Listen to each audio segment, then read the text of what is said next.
بسم اللہ الرحمن الرحیم۔ جلیبیب رضی اللہ تعالیٰ عنہ ایک انصاری صحابی تھے۔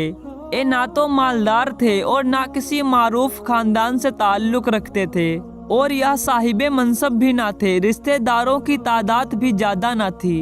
ان کا رنگ بھی سانولا تھا، لیکن اللہ کے رسول صلی اللہ تعالیٰ علیہ وسلم کی محبت سے سرشار تھے۔ بھوک کی حالت میں پھٹے پرانے کپڑے پہنے اللہ کے رسول صلی اللہ تعالیٰ علیہ وسلم کی خدمت میں حاضر ہوئے۔ یہ یہاں پر علم سیکھتے اور فیضیاب ہوتے۔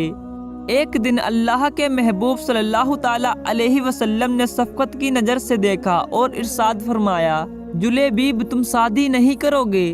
جلیبیب رضی اللہ تعالیٰ عنہ نے عرض کیا، اے اللہ کے رسول صلی اللہ تعالیٰ علیہ وسلم، مجھ جیسے آدمی سے بھلا کون شادی کرے گا؟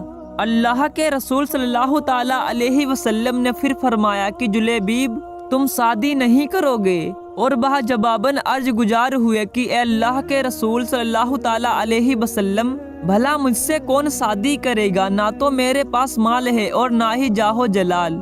اللہ کے رسول صلی اللہ تعالیٰ علیہ وسلم نے تیسری مرتبہ بھی ارشاد فرمایا کہ جلیبیب تم شادی نہیں کرو گے؟ جواب نے انہوں نے پھر وہی کہا، اللہ کے رسول مجھ سے شادی کون کرے گا؟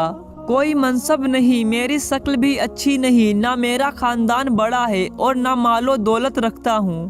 اللہ کے رسول صلی اللہ تعالیٰ علیہ وسلم نے ارشاد فرمایا، فلاں انصاری کے گھر جاؤ اور ان سے کہو کہ اللہ کے رسول صلی اللہ تعالیٰ علیہ وسلم تمہیں سلام کہہ رہے تھے اور فرما رہے تھے کہ اپنی بیٹی سے میری شادی کر دو۔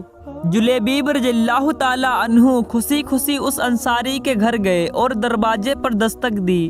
گھر والوں نے پوچھا کون؟ کہا جلیبیب۔ گھر والوں نے کہا ہم تو تمہیں نہیں جانتے، نہ تم سے کوئی غرض ہے۔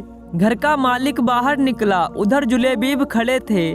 پوچھا کیا چاہتے ہو؟ کدھر سے آئے ہو؟ حضرت جلیبیب رضی اللہ تعالیٰ عنہ نے کہا، اللہ کے رسول صلی اللہ تعالیٰ علیہ وسلم نے تمہیں سلام بھجوایا ہے۔ یہ سننے کی دیر تھی کہ گھر میں خوشی کی لہر دوڑ گئی کہ اللہ کے رسول صلی اللہ تعالیٰ علیہ وسلم نے ہمیں سلام کا پیغام بھجوایا ہے۔ ارے یہ تو بہت ہی خوشبختی کا مقام ہے کہ ہمیں اللہ کے رسول نے سلام کہلا بھیجا ہے۔ جلیبیب کہنے لگے، آگے بھی سنو، اللہ کے رسول صلی اللہ تعالیٰ علیہ وسلم نے تمہیں حکم دیا ہے کہ اپنی بیٹی کی شادی مجھ سے کر دو۔ صاحب خانہ نے کہا، ذرا انتظار کرو، میں لڑکی کی ماں سے مشورہ کر لوں۔ انہوں نے اندر جا کر لڑکی کی ماں کو پیغام پہنچایا اور مشورہ پوچھا۔ وہ کہنے لگی، نانا قسم اللہ کی میں اپنی بیٹی کی شادی ایسے شخص سے نہیں کروں گی۔ اس کا نہ خاندان بڑا ہے، نہ تو شہرت ہے اور نہ ہی مال و دولت۔ ان کی نیک سیرت بیٹی بھی گھر میں ہونے والی گفتگو سن رہی تھی اور جان گئی تھی کہ حکم کس کا ہے، کس نے مشورہ دیا ہے۔ سوچنے لگی، اگر اللہ کے رسول صلی اللہ تعالیٰ علیہ وسلم راضی ہیں تو اس میں یقیناً میرے لیے بھلائی اور فائدہ ہے۔ اس نیک لڑکی نے اپنے والدین کی طرف دیکھا اور مخاطب ہوئی، کیا آپ لوگ اللہ کے رسول صلی اللہ تعالیٰ علیہ وسلم کا حکم ٹالنے کی کوشش میں ہیں؟ مجھے اللہ کے رسول کے سپرد کر دیں، وہ اپنی مرضی کے مطابق جہاں چاہیں میری شادی کر دیں، کیونکہ وہ ہرگز مجھے ضائع نہیں ہونے دیں گے۔ پھر لڑکی نے اللہ تعالیٰ کے اس فرمان کی تلاوت کی جس کا معنی ہے، اور دیکھو کسی مومن مرد و عورت کو اللہ اور اس کے رسول کے فیصلے کے بعد اپنے امور میں کوئی اختیار باقی نہیں رہتا۔ لڑکی کے والد اللہ کے رسول صلی اللہ تعالیٰ علیہ وسلم کی خدمت میں حاضر ہوئے اور عرض کیا، اے اللہ کے رسول صلی اللہ تعالیٰ علیہ وسلم، آپ کا حکم میرے سر آنکھوں پر، مجھے آپ کا مشورہ، آپ کا حکم قبول ہے اور میں شادی کرنے کے لیے راضی ہوں۔ جب رسول اکرم صلی اللہ تعالیٰ علیہ وسلم کو اس لڑکی کے پاکیزہ جواب کی خبر ہوئی تو آپ صلی اللہ تعالیٰ علیہ وسلم نے اس کے حق میں یہ دعا فرمائی، یا اللہ اس بچی پر خیر اور بھلائی کے دروازے کھول دے اور اس کی زندگی کو مشقت اور پریشانی سے دور رکھ۔ پھر جلیبیب رضی اللہ تعالیٰ عنہ کے ساتھ اس کی شادی ہو گئی۔ مدینہ منورہ میں ایک اور گھرانہ آباد ہو گیا جس کی بنیاد تقویٰ اور پرہیزگاری پر تھی، جس کی چھت مسکنت اور محتاجی تھی۔ جس کی آرائش و جیبائش تکبیر و تحلیل اور تسبیح و تحمید تھی۔ اس مبارک جوڑے کی راحت نماز میں اور دل کا اطمینان تپتی دوپہری کے نفلی روزوں میں تھا۔ رسول اکرم صلی اللہ تعالیٰ علیہ وسلم کی دعا کی برکت سے یہ سعدی خانہ آبادی بڑی ہی برکت والی ثابت ہوئی۔ تھوڑے ہی عرصے میں ان کے مالی حالات اس قدر اچھے ہو گئے کہ رابی کا بیان ہے، انصاری گھرانوں کی عورتوں میں سب سے خرچیلا گھرانہ اس لڑکی کا تھا۔ ایک جنگ میں اللہ نے مسلمانوں کو فتح نصیب فرمائی۔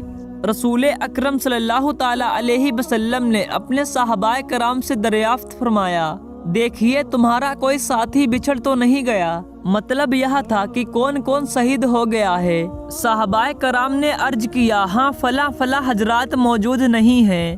پھر ارشاد ہوا، کیا تم کسی اور کو گم پاتے ہو؟ صحابہ کرام نے عرض کیا، نہیں۔ آپ صلی اللہ تعالیٰ علیہ وسلم نے فرمایا، لیکن مجھے جلیبیب نظر نہیں آ رہا، اس کو تلاش کرو۔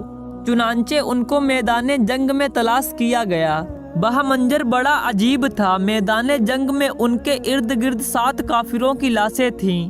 گویا وہ ان 7 سے لڑتے رہے اور پھر 7 کو جہنم رسید کر کے شہید ہوئے۔ اللہ کے رسول صلی اللہ تعالیٰ علیہ وسلم کو خبر دی گئی۔ رؤوف و رحیم پیغمبر صلی اللہ تعالیٰ علیہ وسلم تشریف لائے، اپنے پیارے ساتھی کی لاش کے پاس کھڑے ہوئے، منظر کو دیکھا، پھر فرمایا، اس نے 7 کافروں کو قتل کیا اور پھر دشمنوں نے اسے قتل کر دیا۔ یہ مجھ سے ہے اور میں اس سے ہوں۔ پھر آپ صلی اللہ تعالیٰ علیہ وسلم نے اپنے پیارے ساتھی کو اپنے ہاتھوں میں اٹھایا اور شان یہ تھی کہ اکیلے ہی اس کو اٹھائے ہوئے تھے، صرف آپ کے دونوں بازوؤں کا سہارا اسے میسر تھا۔ جلیبیب رضی اللہ تعالیٰ عنہ کے لیے قبر کھودی گئی۔ پھر نبی کریم صلی اللہ تعالیٰ علیہ وسلم نے اپنے دستے مبارک سے انہیں قبر میں رکھا۔ اللہ اللہ کیا شان ہے جلیبیب رضی اللہ تعالیٰ عنہ کی کہ خود دونوں عالم کے مالک و مختار اپنے ہاتھوں سے انہیں قبر میں رکھ رہے ہیں۔ میرے عزیز دوستوں، آج کے ویڈیو میں بس اتنا ہی۔ ملتے ہیں جلد ہی اگلے ویڈیو کے ساتھ، جب تک کے لیے خدا حافظ۔